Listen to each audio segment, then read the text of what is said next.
These are just professional agitators, folks. They're put in. It's the first time we've had it in many, many sessions, but they're put in there. They're just nothing but trouble.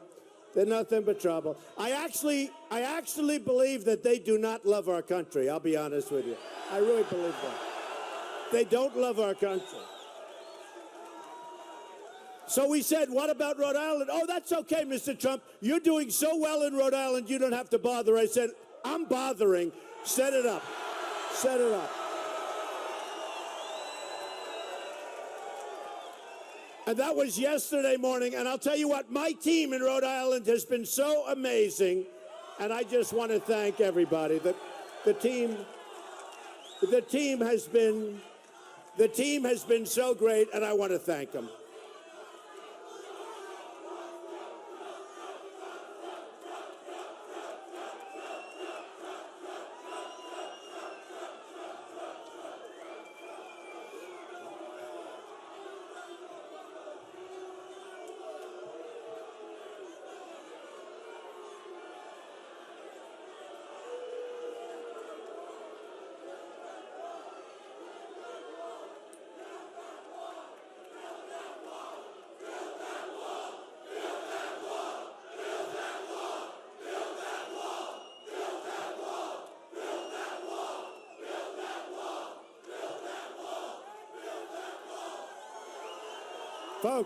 Folks, don't even think about it. It will be built. Don't even think about it. Don't waste your breath. It will be built. Believe me.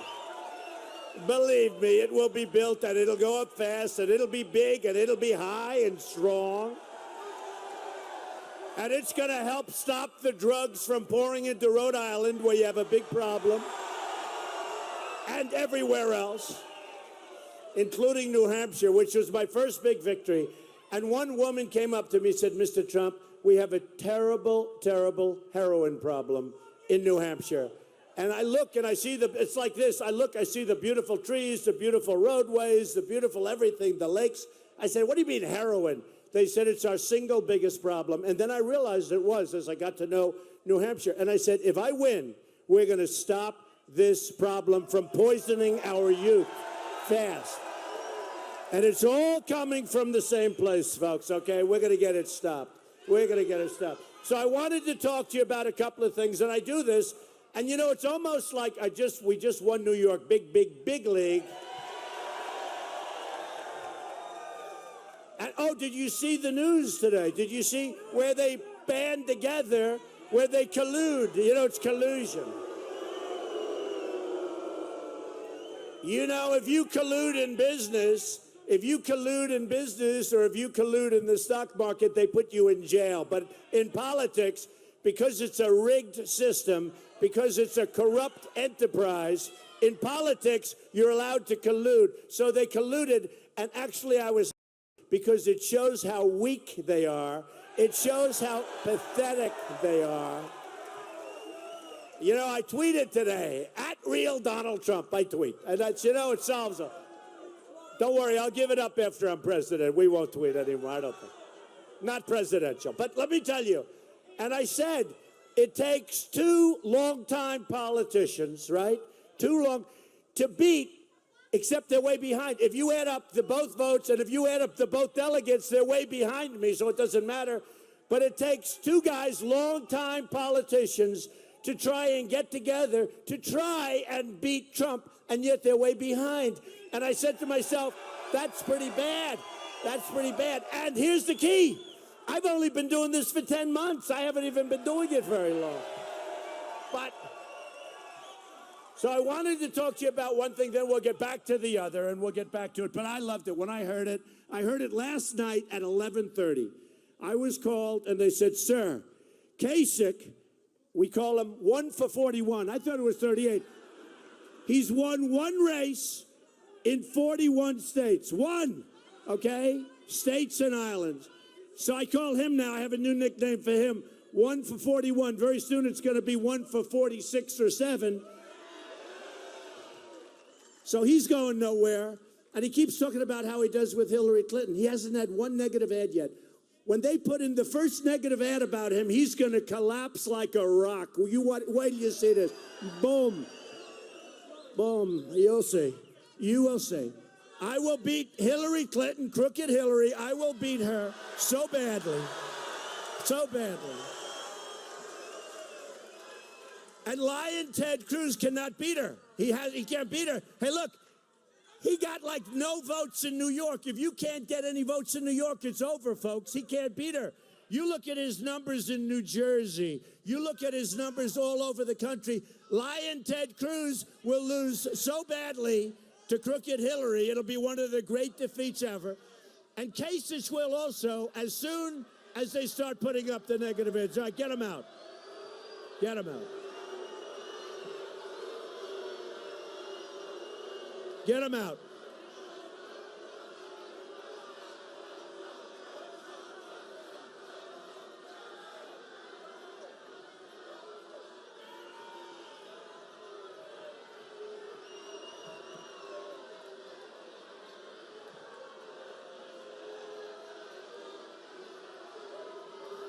Is there any more, hey folks, is there any better place to be than a Trump rally, right?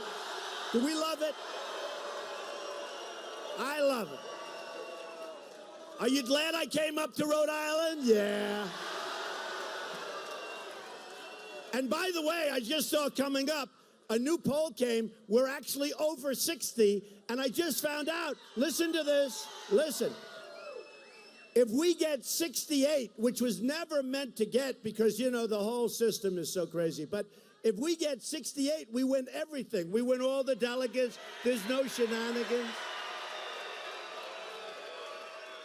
And normally you wouldn't mention it, but we're so close. So if you can't, you got to get out tomorrow to vote, all right? I will not let you down. Believe me, I'm self-funding my campaign. These guys are all taking their money from special interests. Let me tell you, the politicians will never do the job because they're bought and paid for, folks. Just remember it. Just remember it. They're never going to do the job. They're never going to do the job. In many cases, they're incompetent. In some cases, they're outright stupid.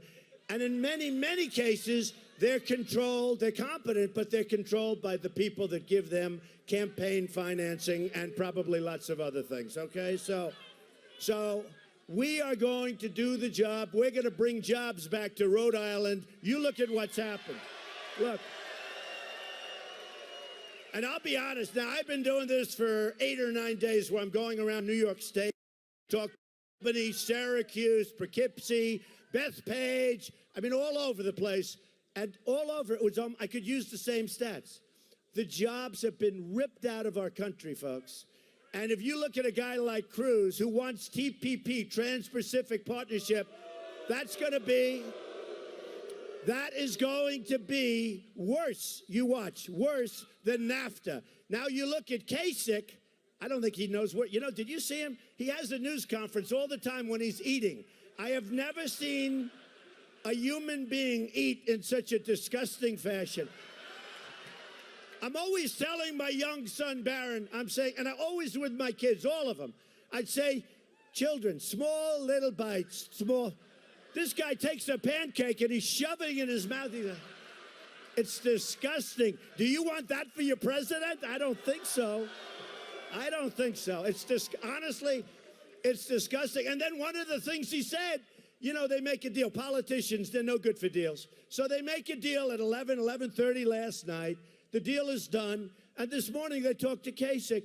And he goes, you know, I'm going to Indiana. We're leading in Indiana. We have tremendous support in Indiana. It's a great place. Same thing happened, by the way. Jobs are being sucked out of there by Mexico, and they're all moving to Mexico and other places. China's taking our business. But, you know, I look at it.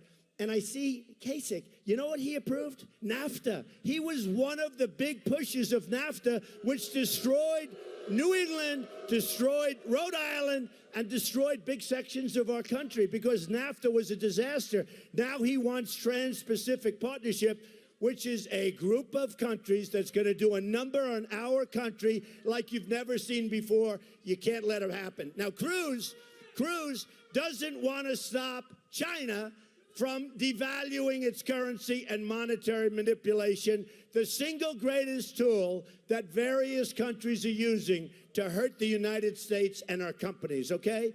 And if you want to let people go ahead and devalue, and if you want to let people get away with that, and Cruz is the leader of the pack, he is bad for this country, and he's bad for jobs and business, all right? Bad. Now, it's sort of funny. I watched Cruz this morning, and he's all mixed up because he's losing so badly. And when he's under pressure, he's like a basket case. So he's stuttering, and he's stammering.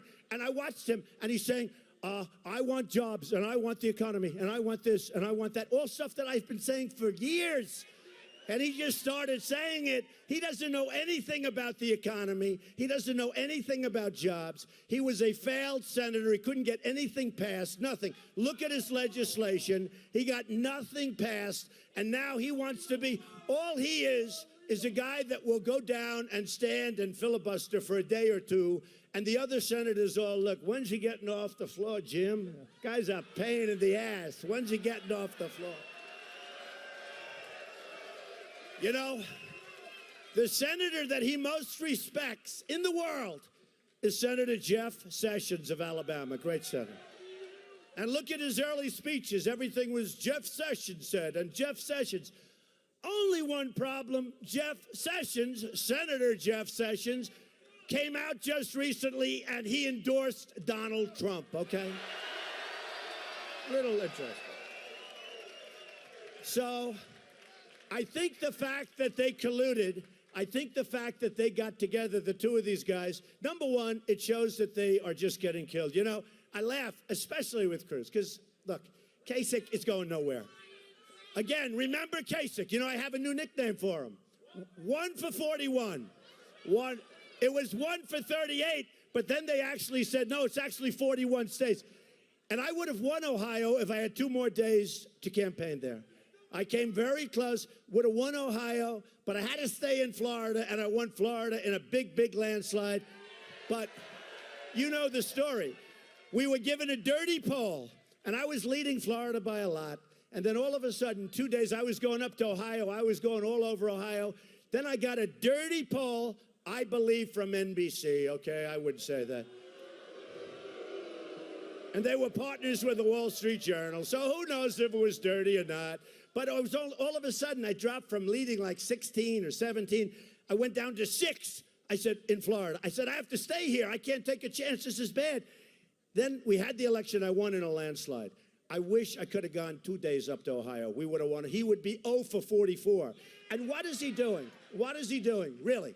He's just a stubborn guy. That's all he is. He's a stubborn guy. He's like if you have a child. He just says, I want it, Mommy. I don't care, Mommy. I want it, Daddy. I don't care. I want it. That's all he is. Because let me tell you something. Chris Christie, who endorsed me, was doing much better than Kasich. Think of this. Ben Carson, Dr. Ben Carson, a tremendous guy who endorsed me, was doing much better than Kasich. Marco Rubio, a very good guy, I have to tell you, Marco Rubio, who has many more delegates right now than Kasich, and he's been running he did much better than Kasich. And you had numerous other people that were doing better than Kasich, or would have if they said, I'm not getting out, I don't care, I don't care. You ever see it? He's eating today, stuffing it. I never saw bites this big. He's pushing it in with I never saw a guy eat like this. I told my son, he was watching, he said, Daddy, look. I said, don't watch. Little bites, little bites.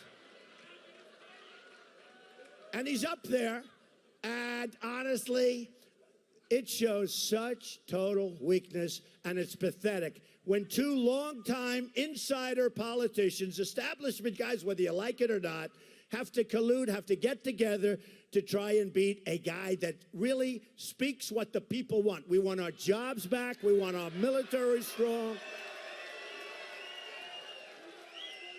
We want our borders, because otherwise we don't have a country, and we're going to have the wall. But we want our borders back. We want to end Common Core. We're going to end it and bring education locally. We're going to repeal and replace the horrible Obamacare, which is a disaster. We're going to save our Second Amendment, which is under siege. Under siege. And that's what we want, folks. You know, no great secrets. We want to make great trade deals. We can't have trade deals where China this year has a trade. You look at the imbalance between China, Japan, Mexico, and us. It's like we're a bunch of babies, like we're a bunch of stupid babies. But we're not the babies. Our leadership has no clue. They don't know what they're doing. They don't know what they're doing. And it can be ended so easily. It can be ended so easily. We have a trade deficit with China, $505 billion. This has been going on for years. With Mexico, $58 billion. That's why they pay for the wall. Number one, they used to say, oh, they won't build a wall. Even the guys on stage when I debated. By the way, I've been center stage for every single debate. I beat everybody, according to the polls. According to the debate polls, I beat every single person on the debate, every single debate, according to Drudge, who's a phenomenal guy, by the way. According to Drudge, according to Time Magazine, according to Slate, according to everyone. They have like 6, 7 of them every time there's a debate. You know, I think because of me, now they have a poll for everything. You know, I'm poll-oriented, okay? But every single debate. Then I heard this guy, Cruz, you know, he's getting killed. He's getting killed. I mean, he got so badly beaten last week, and he's getting killed generally. In fact, I have to tell you, I don't think he's going to come in second anywhere. He's now in third place. But I heard Cruz say this, I want to debate Donald Trump. Donald Trump is afraid to debate me. He's afraid. You know, with the hands running. Ay. So dramatic. So dramatic. You know the truth? I heard he was a good debater in college. And you know what? He might be. But in college, they don't interrupt you every 15 words like I do with him, okay? But you know what? He's saying, we want to debate. Donald Trump is afraid to debate. You know, the flourish and everything. And here's what happened. We do need Trump. Thank you, honey. Thank you, babe. Thank you. Thank you.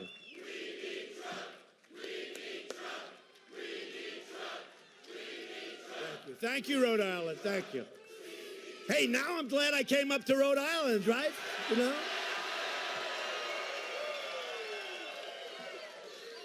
No, but I had a friend. I have to tell you this, though, before we get back to his debate, because I don't think he's a good debater, if you want to know the truth. But let me just tell you. So I have friends in Rhode Island. So they were calling me, though. They were saying, when are you coming up? Well, I don't know. I guess, you know, I have schedulers. They call it up. So I'm all over Pennsylvania. I'm all over every place. Maryland, all over. Went to Delaware. It was an amazing trip. Went everywhere. And he said, well, when are you coming up? I said, I love Rhode Island. I got to come. So I said, well, we're not scheduled. This was 2 days ago. I said, what do you mean you're not scheduled? Well, it's not that big a state. I said, but it's my people. These are great people. I don't care. I don't care. I don't care. Now, Cruz was coming up. You know what happened. Cruz was coming up, and he canceled. Remember that he canceled. He was coming up 2 days ago. He canceled his trip to Rhode Island. So I not only didn't cancel, I said, I don't care what your schedule says. I don't care. Oh, youth, look at that beautiful baby. I love to hear babies cry a little bit. It's fine. It's good. But let me just tell you, I said, I don't care what our schedule is. I couldn't care less. We're going to Rhode Island. So they put it in. Now I got to make 2 or 3 of these suckers. So let's see how I feel now at the end of the day. It won't be good because we're going right now. Pennsylvania, same thing. We have massive crowds, massive rallies, same thing. And honestly, I want to thank all of those people because when the car drove up, you people are all in here nice and comfortable, but when the car drove up, there were thousands of people on the road with Trump signs and we love Trump. And just get the word out to them. Get the word out to them. And I am so happy that I came. I have so many friends up here. One of the most beautiful places on earth, but we're going to straighten it out. We're going to bring your jobs back. We're going to get rid of your cocaine problems and your other problems. We're going to get rid of them. They're poisoning our youth. They're poisoning. So on the debate, I saw Cruz going, I want to debate. I want to debate. First of all, honestly, you know, when you're like 35 points up, debating's never a great thing, even if you do kill him in the debates, right? You know, normally speaking, when you have a lead of 31 points, which is unheard of, actually, You don't say, oh, let's debate. But I won every single debate. We debated 11 times, every single debate. And by the way, he wasn't even coming in second and third most of the times. So now he goes, Donald Trump won't debate. Honestly, folks, let's not waste our time. You know what we're going to be doing. And I also say this, how many times can you have the same people asking the same questions to the candidates? I mean, you know, at some point you get, so here's the story. We are going to bring jobs back to this country and Rhode Island, this country. We are going to make great trade deals. The smartest people, Carl Icahn, the greatest business people in the world have endorsed me. We use political hacks to make the biggest deals in the world. You know, big trade deals are far bigger than any company. You know, company deals are like little deals, no matter how big they are. Trade deals are really massive deals. We use political hacks, people with political connections, people that probably sell us out because they probably have interests in companies. Because sometimes you wonder, how could they make such bad deals? They must be selling us out. They can't be that stupid. Anyway, we got the smartest. I know the smartest. I know the best. I know the best negotiators. I know the ones that are overrated. I know the ones you never heard of that are better than all of them. But we're going to use our best people. You know, when China comes into debate, when Mexico, which kills us at the border and kills us on trade, when Mexico comes in and they want to negotiate a trade deal, they're using guys that are sharp. They're using killers with a lot of street smarts. When China comes in, all killers. They use killers. They use the smart, and they come in waves. They don't send one guy in, oh, let's sit down and talk. You'll have 15, 20 guys. So if a guy makes a mistake, and then another one, they catch it. They catch it. And we'll have a guy sitting there who's a political hack. No more, folks. We're going to have the smartest in the world. We're going to bring our jobs back.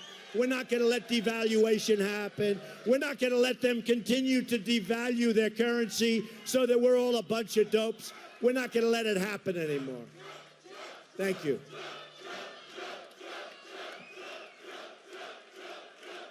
Thank you. And I tell the story because I'm going to Indiana right after the election tomorrow. We're going to, which is a great state where I have a lot of support. I'm going to get Bobby Knight, I hope. I would love to get Bobby Knight, the great basketball coach from Indiana. But you know what? He's an amazing guy. But you know what? I'm going to Indiana. They have a company in Indiana called Carrier. I buy Carrier air conditioners. I'm not buying anymore.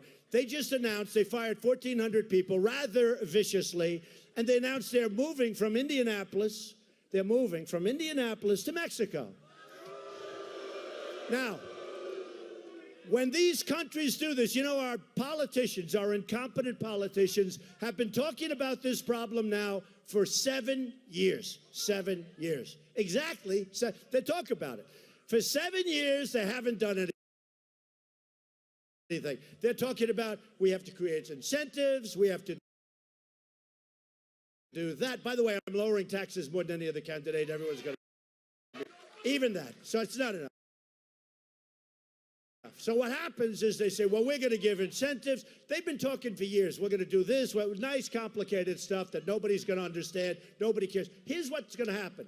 When a company moves from our land, they move from Rhode Island, they move from Indiana, they move from Pennsylvania, which is getting hit hard, really hard. The steel industry, the coal industry. And by the way, the coal industry in West Virginia, in Pennsylvania, in Ohio, it's devastated. And you know who's using our coal? China's using our coal, folks, all right? China. We're going to open up our industries again. We're going to get rid of these ridiculous rules and regulation. We want clean air. We want clean water. Very important, okay? But we're going to open up our industry. We're going to bring back our steel industry. We're getting dumped. And, you know, nobody ever says, this is what they say. They say, well, the steel will cost more. They don't say, though, and I always say, make sure you say this. Make sure you say, yeah, the product might cost more. For instance, I want Apple to build their product in the United States, okay? That's going to be a big sign. They'll say, well, it'll cost more. I say, yeah, but we'll also have thousands and thousands and thousands of more jobs. So that's good. Make sure you say that. The media never reports the second part of the equation, okay? They never report. So, and nobody knows this stuff better than me. So here's what happens. When Carrier moves to Mexico, when Ford moves to Mexico, when Nabisco leaves Chicago and they move their big, big monster plant to Mexico, Here's what happens. We tell the folks, listen, if you move to Mexico, we wish you a lot of luck. It's hot, it's this, it's that. Enjoy yourself. But you know what? And the Mexicans are great people. Thousands work for me. They're phenomenal people. They're great. But their leaders are too smart for our leaders. That's the problem. Because I believe in free trade, but only when we have the right people. So here's what happens. There have to be consequences. We're going to build a wall. There have to be consequences. So here's what I do. I tell, and I want to do it myself. It's so easy. I love doing it. I don't take vacations like Obama his whole life. The guy takes a 6-month vacation twice a year. It's terrible. So here's what we do. Here's what we do. You know, he flies that big 747 wants to play around the Gulf. He flies it to Hawaii. Then he flies it back, and then he says the carbon footprint is being destroyed. I mean, give me a... So here's the story. Folks, here's the story. There have to be consequences. When Carrier leaves, Nabisco, hundreds and hundreds of Ford, the consequence is this. Now, ideally, you do it before they build their plant and everything, but you tell them, it's fine if you leave. I just want you to know that if you leave Rhode Island, if you leave Indiana, if you leave Pennsylvania, if you leave Maryland, where they're being hit very hard, if you leave any of these states, Delaware gets hit hard, you leave any of these, you leave anywhere in our country, that's fine. We wish you luck, except here's the problem. Every time you build a unit, whether it's a car, an air conditioning unit, whatever it may be that they make and they sell, and you think you're going to come across our border, which will now be very strong borders. By the way, 1,600, think of this, actually 16,500 Border Patrol people endorsed me 2 weeks ago. They've never done that before. They've never endorsed. They've never endorsed. 16,500. Sheriff Joe Arpaio from Arizona, the toughest on the border. Sheriff Joe, a great guy, he endorsed me. Now you know, when Sheriff Joe endorses me, you know who the tough one on the border is. And we're going to be fair. We're not going to be tough. We're going to be fair. We're going to be smart. And we want people to come into our country, but they have to come in legally. They have to come in legally. And they'll come in legally. We want that. Okay. So here's what happens. We tell these companies before they leave, you're going to have a 35% tax every time you make a vehicle, every time you make a unit, and you know what's going to happen?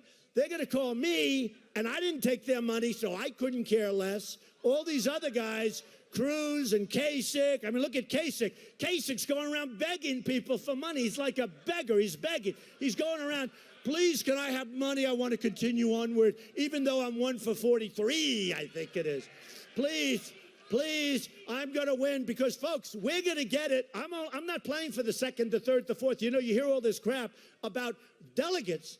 It's a fixed system. It's a rigged system. It's disgusting. But we're like, listen to this, we're like the boxer. He goes into unfriendly territory. The champ. I said, champ, what are you doing? What are you doing? Why are you going there? I said, you're going to lose if it goes to a vote. I said, it's not going to a vote. We're going to knock him out. Knockout is first ballot, okay? We're going to go in the first ballot. That's what we count on. No, that's what we count on.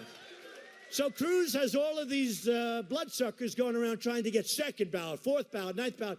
Honestly, now, okay, assuming it ever did get to the second or third ballot, how do you let a guy run? I'm just saying, you know, because the system is crooked and it's rigged.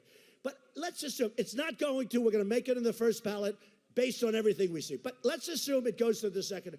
So how do you give a guy who's millions of votes behind Trump, who's 500 or 600 delegates behind Trump, because if I don't make it, it's me by like a little tiny bit, right? And we'll make it. But how do you give a guy on the second, third, or fourth ballot the nomination when he failed in New York, where everybody laughed at him, where he can't get any votes, where he's expected to come in third in virtually every contest on Tuesday, and some of those contests Kasich has actually given up? How do you give it to him? And you can't give it to Kasich because you can't give it to a guy that by that time will be 1 in 50 or something, okay? He'll be 1 in 50. Ladies and gentlemen, our new nominee is John Kasich. He's won 1 state out of 50. And he's going to be, how do you do that? How do you do that? How do you do it? So you can't give it to Kasich. Remember, he doesn't have 1 negative ad against him. As soon as they put the first ad out, he will collapse like a rock. Believe me, just remember that. So how do you give it to these people? So here's the story, folks. Here's the story. It's so important. We have a movement going on. Bill O'Reilly the other night, who's a tough guy but a smart guy, and other people have said, and Bill said, and he's not friends, or he's tough. A lot of people say, don't do, he's too tough. But I don't mind doing, because he's tough, but he's fair. But he said the other night, in his lifetime, what has happened to Donald Trump politically is the most important event that he has ever witnessed in his lifetime. Now, he's not talking about me. He's talking about you. I mean, look at this crowd. Look at this crowd.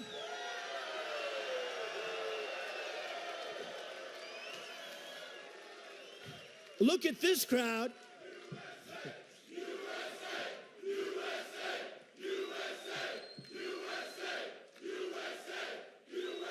Thank you. Look at this crowd, and then add the probably 4 or 5 times the number of people in this room. You guys are good at real estate. Anybody in real estate? You're very good. You know about real estate. But then you add all of the thousands of people that are out there running after the car with love in their hearts. We have love in our hearts. This is why we're on the cover of Time magazine many, many times over the last short period of time. Because they're talking about a movement, the likes of which, and they say it, our country has never seen before. Think of this. The Republican Party was getting very stale. Let's face it. Romney failed, unfortunately, but he failed, and it didn't work. And here's what's happened to the Republican Party. In the world, the Republican Party has gone from sort of staid and stale and going nowhere in terms of presidential to being the hottest party right now anywhere in the world. We're up almost 70%. 70%. People have said, like in Nevada, they had lines where it used to be, you know, you'd look at the voting booths, you have people, they work there for years, and you'd see like 2 people in this massive room, and they'd have, you'd see two. In Nevada, which we won also, we won South Carolina, we won the South. Cruz was supposed to win the South. He's got a bad organization, but honestly, he's a bad messenger. I'm a much better messenger, believe me. He's got a bad messenger, and he's a bad messenger. But look, remember, he was going to win South Carolina. He had weak on the border Nikki Haley. She's very weak on borders. And he thought that was a good thing. It turned out I had the lieutenant governor. That was much better. And I won in a landslide. I won the evangelicals. I won the women. I won every single group. Then we went to Nevada. I won Nevada in a landslide. And by the way, the polls going at the exit polls, they did exit polls of Hispanics. I won the Hispanics. We're going to win the Hispanics. And we're going to win the African Americans because I'm going to bring jobs back to this country. We need jobs. We're going to win. Why? You think Hillary Clinton is going to bring jobs back? Hillary Clinton will not bring jobs back. That I can tell you. Hillary Clinton doesn't have a clue when it comes to what we're talking about. And by the way, she's controlled by all of the people that don't want the jobs to come back, okay? She's controlled. And she's controlled by the open border people, folks. She wants open borders. She wants people to flood in. You know what they just did in the state of Virginia? 200,000 people that were in prison for horrible crimes, are being given the right to vote for the first time. That's crooked politics, because Virginia's a very close state. I would win Virginia. I have a lot of employees, a tremendous amount of property in Virginia. They're giving 200,000 people that have been convicted of heinous crimes, horrible crimes, the worst crimes, the right to vote. Because you know what? They know they're going to vote Democrat. They're going to vote Democrat, and that could be the swing. That's how disgusting and dishonest our political system is, all right? It's dishonest. Okay, you ready? So here's the story, folks.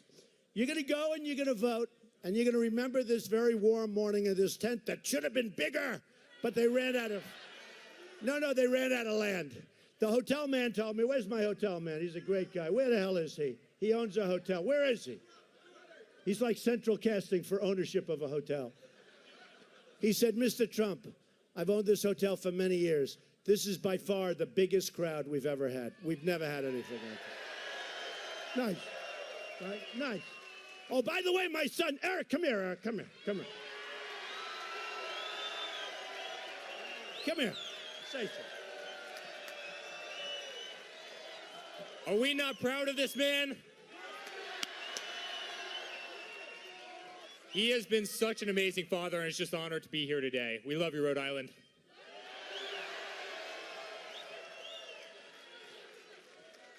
My children, I mean, they'll always be children to me. I don't care, right?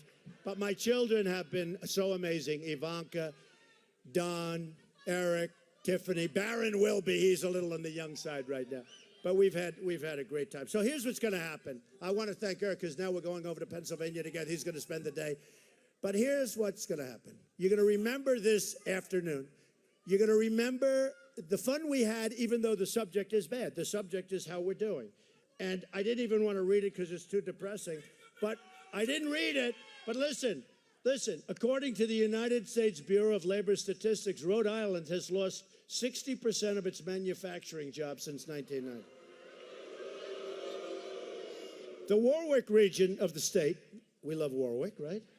Has lost, yeah, I know, but don't let this happen, 44% of its manufacturing jobs since 2001. That's when China joined the World Trade Organization. Oh, isn't that a surprise, right? There are 20,000 fewer people in the workforce in Rhode Island today than in 2006. That's pretty close, right? The number of people on food stamps has increased 150%. Now, here's one I don't like. Syrian refugees are now being resettled in Rhode Island. We don't know where they're from. We don't know where they're from. They have no documentation. We all have hearts, and we can build safe zones in Syria, and we'll get the Gulf states to put up the money. We're not putting up the money, but I'll get that done. But you know what? We can't let this happen, but you have a lot of them resettling in Rhode Island. Just lock your doors, folks, okay? Lock your doors. No, it's a big problem. We don't know anything about them. We don't know where they come from, who they are. There's no documentation. We have our incompetent government people letting them in by the thousands. And who knows, maybe it's ISIS. You see what happens with two people that became radicalized in California where they shot and killed all their co-workers, okay? Not with me, folks. It's not happening with me, okay? So here's what's going to happen. We don't win. Our country doesn't win anymore.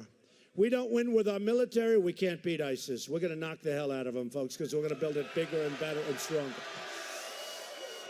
We don't win for our vets because our vets are not being properly taken care of, and they will be if I'm elected president. But we're going to start winning again. We're going to win with our military. We're going to win for our vets. We're going to win in education. We're going to have our local education, and it's going to be a beautiful thing to watch. We're going to win with health care. We're going to win at the borders, and we're going to win with trade. We're going to win so much. Actually, some of you may get tired of winning. You may say, please, we can't take it anymore, Mr. President. Please, don't win anymore, Mr. President. And you know what I'm going to say? I'm sorry. We're going to keep winning. We're going to make up for lost time. And we are going to make America great again. Thank you, everybody.